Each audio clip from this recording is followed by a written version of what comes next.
یہ جو لہجہ ہوتا ہے نا، لہجہ اخلاق آپ کا، یہ بڑا اثر کرتا ہے. آپ نے گفتگو کی، لیکن اس گفتگو میں آپ کا انداز کیا تھا، لب و لہجہ کیا تھا. کچھ لوگ کہتے ہیں میں نے کوئی غلط بات کی ہے. بالکل ٹھیک بات کی ہے بھئی، آپ کی بات ٹھیک تھی پر آپ کا انداز ٹھیک نہیں تھا. جہاں بات ٹھیک ہونا ضروری ہے نا، وہاں انداز ٹھیک ہونا بھی بڑا ہی ضروری ہے. آپ کے لہجے کا خوبصورت ہونا اور آپ کے لفظوں کا حسین ہونا بھی بڑا ہی ضروری ہے. اگر آپ تھوڑا سا معاشرے میں غور کریں تو کچھ لوگ ایسے ہیں جو طبعاً ہی بیچارے دنیا میں آئے ہی شکوہ کرنے کے لیے. ان کے لہجے سے نہ ترش روئی برستی ہے، تلخی ہے. وہ جی میں فلاں آدمی کے پاس گیا تو اس نے میری بات نہیں سنی، فلاں شخص سے میری ملاقات ہوئی، میں نے وقت گزارا پر وہ بندہ ٹھیک نہیں نکلا، فلاں کے ساتھ میں آگے بڑھنا چاہ رہا تھا پر میرے معاملہ چل نہیں سکے.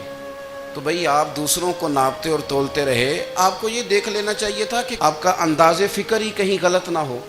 لہجے، اخلاق، یہ آپ کے لفظوں سے بھی زیادہ اثر بعض اوقات رکھتے ہیں. کسی نے کہا تھا کہ میرے لہجے میں غرور آیا تھا، اس کو حق تھا کہ شکایت کرتا. تھا میرے لہجے میں کچھ ایسا کہ جس پہ وہ بیچارہ پریشان ہو گیا، اب اس کا حق بنتا تھا وہ اس پہ شکایت کرتا. تو میرے عزیز، آپ بات کو یاد رکھیں گے کہ جو اخلاق ہے، آپ کا جو اخلاق ہے، جو آپ کا کردار ہے، وہ اپنی ایک خوبصورتی رکھتا ہے. اس لیے میرے نبی پاک صلی اللہ تعالیٰ علیہ وآلہ وسلم نے فرمایا تم میں کامل مومن وہ ہے جس کا اخلاق زیادہ اچھا ہے. جو کہانیاں زیادہ سناتا ہے وہ نہیں، جو اپنی خدمات زیادہ بتاتا ہے وہ نہیں، جو باقی سب کی نفی کر کے کہتا ہے کہ دنیا میں کوئی بندہ ٹھیک نہیں، صرف میں ٹھیک ہوں، وہ والا بندہ نہیں. بلکہ فرمایا جس بندے کا اخلاق زیادہ اچھا ہے. اخلاق دیکھیں، یہ جو آپ کا لہجہ ہوتا ہے نا، یہ بہت زیادہ اثرات مرتب کرتا ہے آپ کے گھر پہ بھی، باہر بھی. آپ اگر اپنی گفتگو میں باڈی لینگویج کو تھوڑا سا اچھا رکھیں. کچھ لوگ ایسے ہوتے ہیں جو بات بڑی صحیح کرتے ہیں پر کچھ زیادہ ہی باتیں کرتے ہیں. تو وہ زیادہ باتیں کرنے کی وجہ سے ان کی جو صحیح باتیں ہوتی ہیں ان کا بھی وزن خراب ہو جاتا ہے، کیونکہ وہ زیادہ باتیں کرتے ہیں، ہر وقت بولتے ہیں، ہر وقت بات کرتے ہیں. تو جب وہ ٹھیک بات بھی کر رہے ہوں تب بھی ان کی بات کا لوگ اثر قبول نہیں کرتے. لیکن اگر ان کا لہجہ باوقار ہو، بات وہ تھوڑی کریں پر جتنی کریں ذرا سونی کر کے کریں، گفتگو میں خود بخود اثر پیدا ہو جائے گا، بات اچھی لگے گی. میرے ایک کلاس فیلو ہیں، تو وہ تقریر کر رہے تھے اور میں سن رہا تھا. تو مجھے بعد میں کہنے لگے آپ تبصرہ کریں میں نے کیسی تقریر کی ہے. یہ ہوتا ہے نا جی، بعض اوقات دوست بیٹھتے ہیں بے تکلف تو کئی دفعہ کچھ باتیں ایسی ایک دوسرے کے ساتھ کرتے ہیں. تو مجھے کہنے لگے آپ بتائیں کہ میں بات کر رہا تھا تو کیسی تھی. تو میں نے کہا جب آپ بات کر رہے تھے تو میں ڈر رہا تھا، مجھے لگ رہا تھا کہیں آپ لڑ نہ پڑیں. بھئی آپ اطمینان سے بات کریں، آپ تسلی سے بات کریں، آپ خندہ پیشانی کے ساتھ بات کریں. میرے نبی پاک صلی اللہ تعالیٰ علیہ وسلم نے فرمایا، مسلم شریف کی حدیث ہے، حضور فرماتے ہیں نیکی کو کبھی چھوٹا نہیں سمجھنا،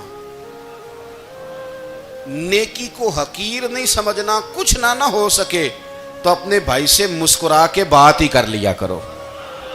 بات کرو تو تمہارے لہجے میں ترش روئی نہ ہو. بعض اوقات آپ تلخ بات کرتے ہیں، آپ کا لہجہ تلخ ہوتا ہے تو آپ کی صحیح بات بھی قبول نہیں کی جاتی.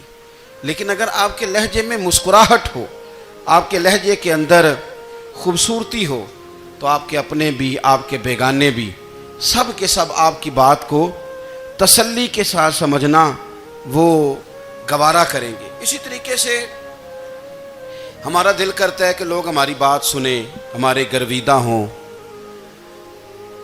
ہم جو پیغام دینا چاہتے ہیں وہ پیغام لوگ اچھے طریقے سے قبول کریں، اس پر لوگوں کی توجہ زیادہ ہو. یہ ہمارا شوق ہوتا ہے.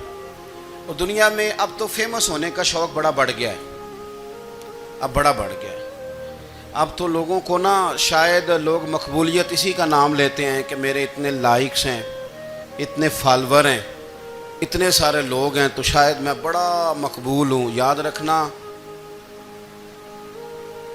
قابلیت سے زیادہ قبولیت ضروری ہوتی ہے. فالور کیا کریں گے اگر رب بھی راضی نہ ہوا تو؟ لائکس کیا کریں گے؟ اگر تو قبول ہو جائے تو پھر چلو کسی لائکس کا بھی فائدہ ہے، کسی فالور کا بھی. اور اگر قبول نہ ہو تو پھر کوئی فائدہ. جنوں پریتم اپنا آکھے ہی نہ، وہ اجے سہاگن ہو ہی نہیں.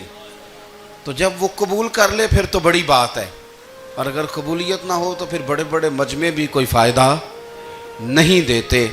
ہماری خواہش ہوتی ہے کہ لوگ ہمیں جانیں، لوگ ہمیں پہچانیں، ہمارا بڑا نام ہو، ہمارا بڑا ذکر ہو، ہمارے بڑے تذکرے ہوں. تو میرے نبی پاک صلی اللہ تعالیٰ علیہ وسلم نے ارشاد فرمایا، حضرت ابو ہریرہ رضی اللہ تعالیٰ عنہ روایت کرتے ہیں، حضور فرمانے لگے تم مال کے ذریعے لوگوں کو اپنا گرویدہ نہیں بنا سکتے، پیسے دے کے لوگوں کو پیچھے نہیں لگا سکتے. کتنے کو دو گے؟ دیکھیں نا، پیسوں سے تو بندے کا لالچ شروع ہو جاتا ہے. ایک دفعہ دیں، پھر دوسری دفعہ دیں، پھر تیسری دفعہ دیں. روز دیں گے تو بندہ راضی ہوگا، اور اگر آپ نے 99 دفعہ دیا، ایک دفعہ نہیں دیا تو وہ ناراض ہو جاتا ہے. تو کتنا کو لالچ پورا کریں گے؟ تو حبیب پاک علیہ الصلوۃ والسلام فرمانے لگے تم پیسے دے کے لوگوں کو اپنا گرویدہ نہیں کر سکتے، ہاں خندہ پیشانی سے، حسن اخلاق سے ملو گے تو لوگ تمہارے گرویدہ ہو جائیں گے. تمہارا اخلاق، تمہاری خندہ پیشانی، تمہارا اچھا کردار، یہ لوگوں کو گرویدہ کر سکتا ہے. تو مال و دولت سے لوگ گرویدہ نہیں ہوتے. تو ہمارا وہ جو روزمرہ کا لوگوں کے ساتھ تعلق ہے، لب و لہجہ ہے. میں نے دیکھا ہے بہت سارے لوگ ایسے ہیں جن کے ساتھ لوگ آنا جانا، ملنا بیٹھنا آہستہ آہستہ چھوڑ دیتے ہیں. اور وہ کس لیے چھوڑ دیتے ہیں؟ وہ ان کے رویے کی وجہ سے چھوڑ دیتے ہیں. ایک صاحب مجھ سے کہنے لگے کہ یہ میں محفل کراتا ہوں، آپ بھی تشریف لائیں، اور میں 20 علماء کو بلا چکا ہوں، اور بڑے بڑے نامور نام انہوں نے میرے سامنے لیے. میں نے ان سے پوچھا کہ جو نام آپ نے لیے ہیں اور آپ کی تصویریں بھی ساتھ ہیں، میں الحمدللہ تسلیم کر گیا ہوں آپ کی بات کو، لیکن سوال میرا یہ تھا کہ کیا آپ نماز بھی پڑھتے ہیں؟ 21 علماء کو آپ نے بلایا یا 20 کو بلایا اور بڑے بڑوں کو بلایا، اور مجھے بھی آپ دعوت پیش کر رہے ہیں، تو نمازی بھی آپ ہیں، نمازی بھی ہیں. کہنے لگے آپ دعا کریں میں نماز پڑھنا شروع کر دوں. میں نے ان سے کہا خدا کے بندے، اب اگر تو کسی اور کو بتائے گا کہ 20 اتنے بڑے لوگوں سے میرا تعلق، اور پڑھتا میں نماز بھی نہیں، تو لوگ کیا سوچیں گے کہ 21 مولوی مل کے بھی ایک بندے کو نمازی نہیں بنا سکے. تو آپ اپنے لب و لہجے سے صرف باتوں سے گرویدہ کسی کو کر لیں گے. آپ یہ دیکھیں کہ اخلاق کس طرح کا ہے، لہجہ کس طرح کا ہے، آپ کے بات کرنے کا انداز کتنا حسین ہے، اس لفظ کے اندر حسن کتنا زیادہ ہے. نبی پاک صلی اللہ علیہ وسلم بھی تبلیغ فرماتے، ہم بھی تبلیغ کرتے ہیں. میں اور آپ جب تبلیغ کرتے ہیں تو اس تبلیغ کے اندر شکوہ ہوتا ہے اور تنقید ہوتی ہے، اور بعض جگہ میں نے یہ بھی دیکھا ہے کہ طنز ہوتا ہے. طنز، ہم دوسرے کو دین کی دعوت رہے ہیں، لیکن ہمارے لب و لہجے سے طنز اور ترش روئی چھلکتی ہے. تو دولت کے پیچھے لگ گیا ہے، تو بالکل جاہل ہے، تو بالکل تیرے خاندان میں سے بھی کوئی نہیں ادھر آتا. آپ طنز کر رہے ہیں، آپ دعوت دین نہیں دے رہے. دعوت دین تو گلدستے میں رکھ کے پیش کی جاتی ہے، اس کی تو ایک خوبصورتی ہے، اس کا تو ایک حسن ہے، اس کی تو اپنی ایک جاذبیت ہے، اس کی اپنی ایک نورانیت ہے. صحابہ کرام علیہم رضوان فرماتے ہیں کہ حضرت سعد بن معاذ رضی اللہ تعالیٰ عنہ کا جنازہ تھا.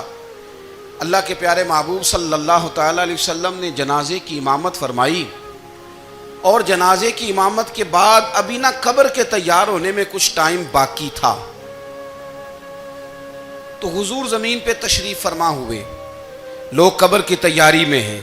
بعض اوقات ہوتا ہے نا ابھی قبر نہیں تیار ہوئی، تو کہتے ہیں کہ لکڑی کے ساتھ حضور نے زمین کریدنی شروع کر دی، اور دیر تک حضور نے چہرہ نور کو زمین کی طرف جھکائے رکھا، گویا زمین شرف دیدار حاصل کرتی رہی. دیر تک چہرہ نور جھکا رہا زمین کی جانب، حضور نے رخ نور کو پھیر لیا. صحابہ کہتے ہیں کہ ہم نہ بڑے، جب حضور ہمارے قریب ہوتے تھے تو ہمارا خیال ہوتا تھا کہ رحمت کی برکھا ہے، اپنے اپنے حصے کا کرم اڈیل لے اپنے اوپر. فرماتے ہیں منتظر تھے کہ حضور کب ہماری طرف رخ انور پھیریں اور ہم کریم سے کوئی بات سن سکیں.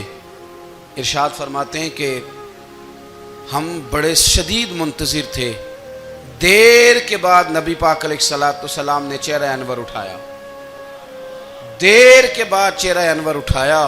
یہ دیکھیں تبلیغ ہو رہی ہے. اور جب حضور نے چہرہ انور اٹھایا تو آنکھوں میں آنسو تھے,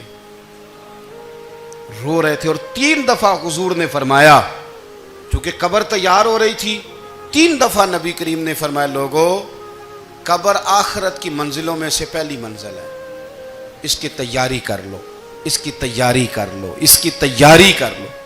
3 دفعہ حضور نے یہ جملے دہرائے. کیوں؟ ایک میں تبلیغ کرتا ہوں پر اس میں نہ درد ہے, نہ رونا ہے, نہ وہ لب و لہجہ. ایک حضور دعوت دے رہے ہیں قبر کی تیاری کی, لیکن اس میں آنسو ہیں, اس میں خاص رغبت ہے غلاموں کے لیے. تو اپنی زندگی کے اندر جو ہمارا انداز تکلم ہے, ہمارا انداز گفتگو ہے, میں کہا کرتا ہوں کہ ہم نا دین کے لیے جب کلام کر رہے ہوتے ہیں تو شدت ہوتی ہے ہمارے جملوں کے اندر. بعض مقامات شدت کے ہوتے ہیں. آپ جہاد کی بات کر رہے ہیں, ناموس رسالت کی بات کر رہے ہیں, تو کسی جگہ آپ کے لب و لہجے کے اندر شدت کا ہو جانا برا نہیں ہے, بلکہ وہ اچھا ہے. لیکن میرے عزیز, ہر وقت ہی کچھ لوگ تلخ ہیں. انہیں کسی وقت بھی آپ ان سے ملاقات کر لیں, وہ لوگ آپ کو پریشان ہی نظر آئیں گے. حضرت سیدنا عبداللہ ابن عمر رضی اللہ تعالیٰ عنہ روایت کرتے ہیں کہ نبی پاک صلی اللہ تعالیٰ علیہ وآلہ وسلم نے ارشاد فرمایا کہ جنت میں ایسے بھی کمرے ہوں گے, جنت میں کچھ ایسے کمرے, کچھ ایسے مکانات بھی ہوں گے کہ باہر کھڑے ہوں گے تو اندر نظر آئے گا, اور اندر کھڑے ہوں گے تو باہر نظر آئے گا. یعنی ایک تو تم آئینے لگاتے ہو نا, وہ دیواریں اتنی شفاف ہوں گی کہ اندر باہر سے ان کا حسن دکھائی دے گا. حضرت سیدنا مالک اشعری رضی اللہ تعالیٰ عنہ بیٹھے تھے, کہتے ہیں میں نے فوراً عرض کی حضور وہ ملیں گے کس کو؟ وہ جو اتنے حسین گھر ہوں گے کہ دیواریں ہی شیشے کی محسوس ہوں گی, اندر باہر سے حسن کے جلوے دکھائی دیں گے, حضور وہ ملیں گے کسے؟ تو اللہ کے پیارے محبوب علیہ السلام نے فرمایا وہ اس کو ملیں گے جو گفتگو اچھی کرے گا, جو گفتگو اچھی کرے گا, لب و لہجہ اخلاق والا ہوگا, گفتگو اچھی کرے گا, لوگوں کو کھانا کھلائے گا, اور جب لوگ سو رہے ہوں گے تو وہ اٹھ کے اپنے رب کی عبادت کرے گا. اس شخص کو وہ مکانات ملیں گے جن کی دیواریں آئینے کی مانند ہوں گی, جن کا حسن تازہ ہوگا, جن کو اللہ تبارک و تعالیٰ نے اپنے فضل سے مزین کیا ہوگا, سنوارا ہوگا. ہم اگر تھوڑی سی توجہ کریں نا تو کئی دفعہ وقت گزر جاتا ہے, لہجہ نہیں بھولتا, لہجہ یاد رہتا ہے. آپ تو 2 منٹ کے لیے غصے میں تھے نا, تو آپ نے کوئی بات کر دی کسی غریب کو, کسی شخص کو, آپ غصے میں تھے, آپ نے کہہ دیا, اس بیچارے نے سن لیا, لیکن وہ باتیں اسے سونے نہیں دیتی, بار بار یاد آتی. کوئی آپ کے ساتھ تلخ کلام کر دے نا, کبھی تلخ گفتگو کر دے, بندہ جب سامنے آتا ہے وہ باتیں یاد آ جاتی ہیں, تکلیف ہوتی ہے. اور وقت گزر جاتا ہے. لڑائیاں ہمیشہ چل نہیں سکتی. لڑائی کتنی دیر کی ہوتی ہے؟ 1 دن کی, 2 دن کی. قتل بھی ہوں تو اگر قاتل کو پھانسی بھی ہو جائے تو پھانسی کے بعد بالآخر لڑائی تو ختم ہو ہی گئی نا. لڑائی ہمیشہ چلتی, تلخی ہمیشہ چل سکتی نہیں. تلخی روٹین میں چلنے والا سکہ, کوئی سکے روٹین میں چلتے وقتی ہوتے. یہ جو غصے کا لب و لہجہ ہے, تلخی کا سکہ, یہ بھائی روٹین میں نہیں چلتا, اس نے ایک نہ ایک دن ختم ہو جانا ہے. روٹین میں پیار ہی چلتا ہے. حضرت جابر ابن عبداللہ کہتے ہیں حضور پہلے دن مدینہ منورہ آئے, میں زیارت کے لیے گیا تو میں نے مسکراتے دیکھا. 10 سال میں دیدار کرتا رہا, اور وصال سے چند دن پہلے بھی میں نے زیارت کی تو مدینے والے محبوب کو مسکراتے ہوئے ہی دیکھا ہے. یہ جو آپ کا لب و لہجہ ہے نا, اخلاق والا, حسن والا, مسکرانے والا, یہ لب و لہجہ نا ذرا لمبا چلتا ہے. یہ روٹین ہے, یہ روز چلے گا. یہ سکہ وہ ہے جو رائج الوقت رہتا ہے, یہ کبھی بھی ختم ہونے والا یہ خزانہ ہے. تو یہ جو آپ کا تلخ لب و لہجہ ہے, یہ روٹین نہیں. عارف رومی رحمۃ اللہ علیہ فرماتے ہیں کہ مثال دینے کے لیے بات سمجھاتے ہیں، فرماتے ہیں ایک شخص جنگل میں لکڑیاں کاٹنے جایا کرتا تھا تو شیر سے دوستی ہو گئی، یعنی ڈائریکٹ بادشاہ سے دوستی ہو گئی، اور بادشاہ بھی وہ جو جنگل کا بادشاہ ہے، جنگل کے بادشاہ سے دوستی ہو گئی۔ اب وہ لکڑہارا غریب آدمی تھا، لکڑیاں تو کاٹنی ہوتی تھیں، تو وہ جنگل کا بادشاہ اعلان کر دیتا جانوروں کو کہ میرا دوست آیا، ایک تو کوئی تنگ نہ کرے، اور دوسرا یہ کہ سب لوگ مل کے اس کے ساتھ تعاون کریں۔ کبھی کوئی جانور لکڑیاں اکٹھی کراتا، کبھی کوئی اپنی پشت پہ گدھا، بیل، گھوڑا، خچر رکھ کے وہ لکڑیاں باہر چھوڑنے آتا۔ تو اب اس کی بڑی دھوم مچ گئی جنگل کے اندر، لکڑہارا مزدور تھا، وہ بادشاہ سے دوستی کر کے بادشاہ ہی بن گیا۔ وہ گھر آ کے نا بیوی کو اکثر بتاتا کہ میرا ایک دوست ہے، میں جاتا ہوں تو ساری پہلے ہی مخلوق کھڑی ہوتی ہے میرے استقبال کے لیے، دوستی جو بڑے سے ہو گئی ہے۔ بنا ہے شاہ کا مصاحب تو پھر یہ ہے اتراتا، وگرنہ شہر میں غالب کی آبرو کیا ہے۔ ہم نے تو پوچھتا ہی کوئی نہیں، یہ تو بنا ہے شاہ کا مصاحب تو پھر یہ ہے اتراتا، وگرنہ شہر میں غالب کی آبرو کیا ہے۔ تو وہ لوگوں کو بتاتا، بیوی کو بھی بتاتا دوست ہے، تو بیوی کہنے لگی اتنی تو تعریفیں کرتا، یہ نہیں بتایا کہ وہ جنگل کا شیر ہے، بس نیرا دوست بتا دیا۔ بیوی کہنے لگ گئی کہ تو اتنا جو اس کا ذکر کرتا ہے تو کسی دن بلا نا، بلا کسی دن تاکہ اس کی دعوت کریں۔ اب اس نے پھر نہ اس کو پردے میں رکھا، کیا کہتے ہیں آج کل سرپرائز دینا ہے، ان کا سرپرائز دینا ہے جی، پردے میں رکھا کہ وہ شیر ہے۔ تو وہ بلا لیا گھر، اب اس کے لیے کچا گوشت، ظاہر ہے شیر نے کچا گوشت سکھانا تھا۔ وہ کہنے لگی پکانا کس طرح کا ہے؟ وہ کہنے لگا جب وہ آئے گا پھر بتاؤں گا۔ اب وہ کچا گوشت 2-3 بکرے ذبح کر کے ڈال دیے، وہ آ گیا شیر۔ عارف رومی کہتے ہیں جب وہ آیا نا تو اس کی بیوی نے دیکھا تو اس نے ایک سخت جملہ کہہ دیا، کہنے لگی اوہو میں سمجھی تھی پتہ نہیں کون ہے، اس طرح کے درندے تیرے یار ہیں، کتے بلے دوست بنائے ہوئے ہیں، یہ کیا بات ہوئی؟ خیر وہ شیر نے سن لیا، گوشت کھایا، وہ چلا گیا۔ اگلے دن لکڑہارا لکڑیاں کاٹنے گیا تو شیر نے ملاقات کرتے ہی لکڑہارے سے کہا کہ یہ نا کلاڑی اٹھا اور میری پشت پہ نا ایک زخم کر دے۔ اس نے کہا نہیں میں یہ کام نہیں کرتا، تو میرا دوست ہے۔ اس نے کہا سن بھائی میں نے پیار سے کہا ہے تو مان جا، ورنہ میں ہوں شیر، میں نے تجھ سے منوا ہی لینا ہے، میں کوئی تکلیف دوں گا مناسب نہیں، تو کر۔ اس نے کلاڑی اٹھائی اور اس کی پشت پہ ایک زور سے زخم لگا دیا، خون بہنے لگا۔ اس نے کہا تو نے آج کے بعد آنا ہے، لکڑیاں کاٹنی ہے، تجھے کوئی کچھ نہیں کہے گا، بس یہ ایک حکمت تھی جو میں نے کیا ہے۔ قصہ مختصر، وہ آتا رہا، لکڑیاں ملتی رہیں، خدمت بھی ہوتی رہی، 6-8 ماہ گزر گئے۔ ایک دن شیر اس سے کہنے لگا یہ میرے ذرا بال اٹھا کے دیکھ، وہ جو تو نے زخم لگایا تھا وہ کہاں پہ ہے؟ اس نے وہ بال اٹھا کے دیکھا تو زخم ملا ہی نہیں، کئی جگہ پہ ٹٹولا کا یار یہاں تھا یہاں تھا یہاں تھا۔ شیر نے پھر کیا کمال ہی جملہ کہا، اس نے کہا کہ وہ جو کلاڑی کا زخم تو نے لگایا تھا نا وہ مکمل ہو گیا، لیکن تیری بیوی کا جو لہجہ تھا اور اس کی جو تلخی تھی وہ آج تک میرے ذہن میں موجود ہے، وہ ابھی بھی مجھے تکلیف دیتی ہے۔ بات سوچتا ہوں مجھے اس نے درندہ کہا، اس نے میرے بارے میں اتنے کچے اور کمزور اور سخت جملے کہے، تو وہ بات مجھے بھولتی، وہ آج بھی میرے ذہن میں اسی طرح گونجتی ہے۔ تلخ جملے جو اس نے کہے اور خوفناک جو انداز اس نے اختیار کیا، وہ بات مجھے کبھی بھی بھولتی۔ تو آپ کے لفظ لوگوں کو بھول جاتے ہیں پر لہجہ یاد رہتا ہے، اگر ہم اپنے لہجے پر تھوڑی توجہ ہی کر لیں۔ کچھ لوگ کہتے ہیں جی میرا جی روٹین ہی یہ ہے بات کرنے کی، تو یہ یاد رکھنا کسی وقت ایسا بھی ہوتا ہے کہ شیر کو سوا شیر مل جاتا ہے، پھر ایسا نہ ہو کہ آپ کی تلخی کی جواب میں کوئی اس طرح کی تلخی ہو کہ پھر آپ اس کو کبھی بھلا نہ سکیں۔ ہمارے ہاں نا یہ دور تیزیاں دکھانے کا دور ہے، کچھ لوگ ضرورت سے زیادہ تیزی دکھانے کی کوشش کرتے ہیں، ان بیچاروں کا کبھی کبھی اتنا سخت نقصان ہوتا ہے کہ ان کو ان سے بھی کئی گنا تیز بندہ مل جاتا ہے، وہ کسی ایسی جگہ جا کے بیچارے الجھ جاتے ہیں جہاں سے واپسی کا راستہ نظر نہیں آتا۔ حضرت ہانی رضی اللہ تعالیٰ عنہ اپنی قوم کے ایک وفد کے ساتھ نبی پاک صلی اللہ علیہ وسلم کی بارگاہ میں حاضر ہوئے۔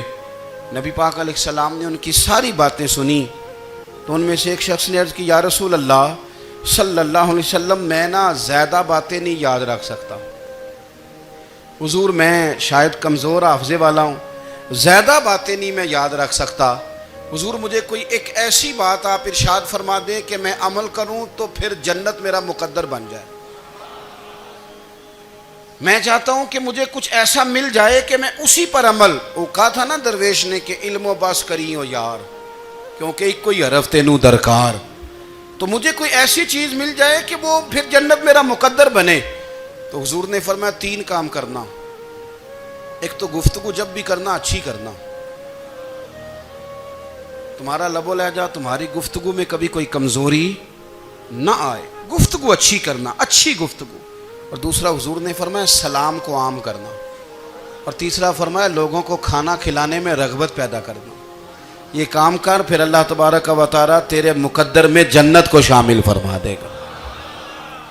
تو میرے عزیز، آپ اس بات کو سمجھیں کہ ہمارے اخلاقی رویے، ہمارا کردار، ہمارا لب و لہجہ، ہم نا ڈنڈے کے زور پر حکومت قائم کرنا چاہتے ہیں۔ آپ کو پتہ ہے بہت سارے ملکوں میں دین گیا، اور پھر اللہ تعالیٰ معاف کرے بعض جگہ پہ دینی اقدار کو، دینی لوگوں کو زوال بھی آیا۔ بر صغیر پاک و ہند میں دین آیا، لیکن اللہ کے فضل سے زوال نہیں آیا، اور کبھی آئے گا بھی نہیں، کبھی آئے گا بھی نہیں۔ وہ جو ہم پہ بڑا اعتراض کرتے ہیں نا ہمارے معاملات پہ، اور بڑے بڑے فتوے دیتے ہیں، یہ بات وہ بھی کہتے ہیں کہ ان کے دلوں میں عشق رسول کی شمع بہت زیادہ فیروزہ ہیں، یہ بیگانے بھی مانتے ہیں۔ کیوں بھلا؟ اس کی وجہ سمجھیں، ہمیں جو دین پڑھایا ہے وہ صوفیاء نے پڑھایا ہے، اور صوفی جو دین پڑھاتا ہے نا اس کا لب و لہجہ میٹھا بڑا ہوتا ہے، اس کے لب و لہجے میں اخلاص بڑا ہوتا ہے، اس کے لب و لہجے میں للہیت بڑی ہوتی ہے، تلخی نہیں ہوتی۔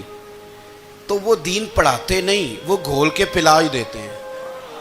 انہوں نے نا لوگوں سے پیار ڈالا، لوگوں کی ان کے ساتھ محبت ہو گئی، پیار ہو گیا، پھر انہوں نے میٹھے انداز میں لوگوں کو دین سمجھایا، ان کو اچھے طریقے سے، اچھے لب و لہجے میں دین کی اور خیر کی باتیں ان تک پہنچائیں۔ اس کا فائدہ یہ ہوا میرے عزیز کہ لوگوں کی روحوں تک دین اتر گیا ہے۔ ہمارے وہ بچے جن کی عمریں ابھی بالکل چھوٹی ہوتی ہیں، 4 سال 5 سال کی، وہ بھی رسول پاک کا نام لیتے ہیں تو بڑے وجد کے عالم میں لیتے ہیں۔ کیوں؟ اس لیے کہ ہمارے بزرگوں نے ہمیں اچھے طریقے سے، اس لیے نبی پاک صلی اللہ تعالیٰ علیہ وسلم نے فرمایا کہ حسن اخلاق والا آدمی اپنے اخلاق کی بنیاد پر نفلی روزہ رکھنے والوں اور رات کو قیام کرنے والوں سے زیادہ فضیلت حاصل کر لیتا ہے، اس لیے کہ اس کا اخلاق، اس کا لب و لہجہ، اس کا انداز، اس کی گفتگو، وہ جو گفتگو اس کی ہوتی ہے وہ اتنی میٹھی ہوتی ہے کہ لوگوں کے دل نہیں ٹوٹتے، بلکہ بعض اوقات اس کی گفتگو کی وجہ سے جو غم زدہ آدمی ہوتا ہے اسے سکون مل جاتا ہے، اسے تسلی۔ دیکھیں، انسان نے انسان رہنا ہے، اس نے نہ فرشتہ بننا ہے معاذ اللہ، نہ اس نے خدا بننا ہے، اس نے انسان رہنا ہے، لیکن وہ کچھ بھی نہیں کسی کا سنوار سکتا، صرف اتنا ہے کہ اگر آنے والے کی وہ صرف اشک شوئی کر دے، بات توجہ سے سن لے، اور جاتے وقت 2 جملے تسلی کے بول دے، اور اس کے جو بول ہوں وہ ذرا میٹھے ہوں، میٹھے، کھ سواد نہیں مشری اندر، اساں کھنڈا می چک ڈٹھیاں، پڑے نہ ساریاں شیواں نالوں گلاں سجن دیاں مٹھیاں۔ اگر انداز تھوڑا سا شستہ ہو، انداز تھوڑا سا ٹھیک ہو، لب و لہجہ تھوڑا سا ٹھیک ہو۔ اب ہمارے جو جدید اسکالر آئے ہیں وہ کہتے ہیں باڈی لینگویج۔ باڈی لینگویج کیا ہے؟ نہیں، آپ نے کچھ بھی نہیں کہا، لیکن کسی بندے کی طرف دیکھ کے نا آپ تنزن ہنسے ہیں، صرف تکلیف ہوتی ہے کہ نہیں؟ تو آپ نے بات تو کی کوئی نہیں، اس کا مطلب ہے لفظوں کا نہیں، لہجوں کا بھی اثر ہوتا ہے، لہجوں کا بھی اثر ہوتا ہے۔ جو لہجے ہوتے ہیں یہ بڑے دیرپا ہوتے ہیں، ان کے اندر بڑی مسکراہٹ ہوتی ہے، ان کے اندر بڑا پیار ہوتا ہے۔ اور آپ ترش روح ہو کے جب کوئی کام کرتے ہیں، سخت ہو کے کوئی کام کرتے ہیں، تو پھر اس کے اندر حسن نہیں رہتا، خوبصورتی نہیں رہتی۔ نبی پاک علیہ السلام کا فرمان سنیں، میں بات کو سمیٹوں، کلیجہ ٹھنڈا کرتا ہے۔ حضور نے فرمایا قیامت کے دن میرے زیادہ قریب وہ لوگ ہوں گے جن کے اخلاق زیادہ اچھے ہوں گے، ان کو نہ ذرا نیڑے جگہ ملے گی، قرب میں ذرا جگہ ملے گی، قرب میں۔ اساں جے ہاں گناہیاں دا جدوں آمال نامہ پھرول ہوئے، ذرے ذرے نے سامنے آ جانا ہے، جو منہ تھی بولیا بول ہوئے، اساں کول حضور دے بیٹھ رہنا ہے۔ لکھ عمل ترکڑی تول ہوئے، او دے کولوں کی رب نے حساب لینا جیڑا بیٹھا ہی محمد دے کول ہوئے، او دے کولوں کی رب نے حساب لینا جیڑا بیٹھا ہی حضور دے۔ تو نبی پاک نے فرمایا بیٹھ جاؤ گے میرے قریب، پر شرط ہے اخلاق اچھا ہونا چاہیے، تمہارا لب و لہجہ شستہ ہونا چاہیے، جگہ نیڑے مل جائے گی، نیڑے جگہ مل جائے گی، پر پہلے آنے والوں کو نہیں۔ کوئی کہے میں پہلے گیا ہوں تو مل گئی، نہ اسے ملے گی جس کا اخلاق اچھا ہے، جس کا لب و لہجہ ٹھیک ہے، جس کا انداز فکر اچھا ہے۔ اور ان کا جواب پتھر سے دینا بھی چھوڑ دیں، بس تھوڑا سا اپنے سٹائل میں نرمی لائیں، انداز میں نرمی لائیں۔ کئی دفعہ آپ صحیح بات بھی کرتے ہیں لیکن وہ لہجہ ٹھیک نہیں نہ ہوتا، تو صحیح بات بھی قابل قبول نہیں ہوتی۔